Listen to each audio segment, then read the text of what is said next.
Das sind Fotos von einer Insel im Südpazifik. Wo sich Mythos und Wissenschaft begegnen. Wir erschüttern den Boden mit Sprengstoff. Das hilft uns, die Insel zu kartografieren. Sie werfen Bomben ab. Wissenschaftliche Instrumente. Ist das ein Affe?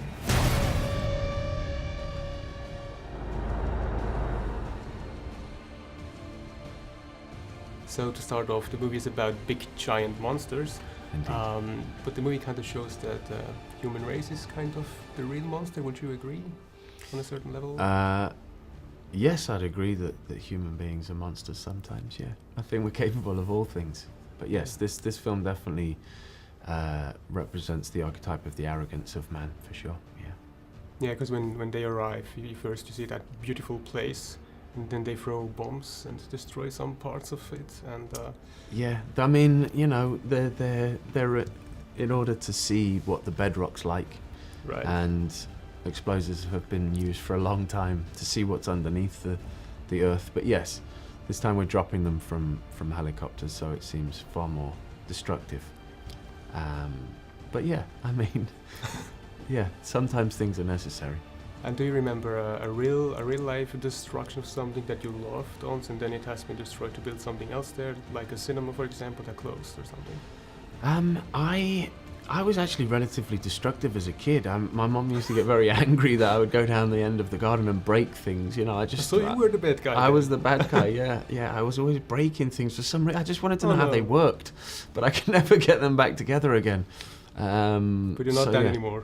I'm not that person anymore. No. But it was a learning experience for me. It helped me deconstruct. You know, take things to pieces. So I felt kind of sorry for your character because he's alone and he has to try to find others again. And he's on this place where you don't know what's around the next corner. Right. So I was wondering, do you remember a place where you had no idea what to expect? When I was younger, wanted a motorcycle so much.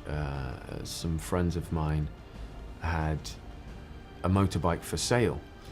So I went up to buy it secretly, and to get there I had to walk. But it was 6 miles, and then I walked back with the motorbike, but it didn't work. I couldn't kick it. My plan was to ride it back secretly on the back lanes where I lived, and it didn't work. It had no kickstart, so I couldn't get the thing to start, and I had to walk it back. And all the way I kept trying to search for little islands of refuge. I was like, surely someone's gonna come by and go, hey, I'll start your bike, Right. or I came up with all kinds of fantasies. In the end, I just walked all the way home, but it took me about 4 hours. 4 hours? To get it done, yeah, pushing this motorcycle that I then ended up selling myself. And that was it. That was it. That's the end of that. But yeah, it's funny on those journeys by yourself how you're always seeking a little rock to cling on to. Since the movie's about discovery, I was wondering, these days with internet and satellites, it's kind of hard to discover new things about planet Earth. Do you find that kind of sad, or are you happy that most mysteries have been solved already? I still think there are massive amounts of mysteries out there. I don't know if there's been as much discovered as we feel like there's been discovered.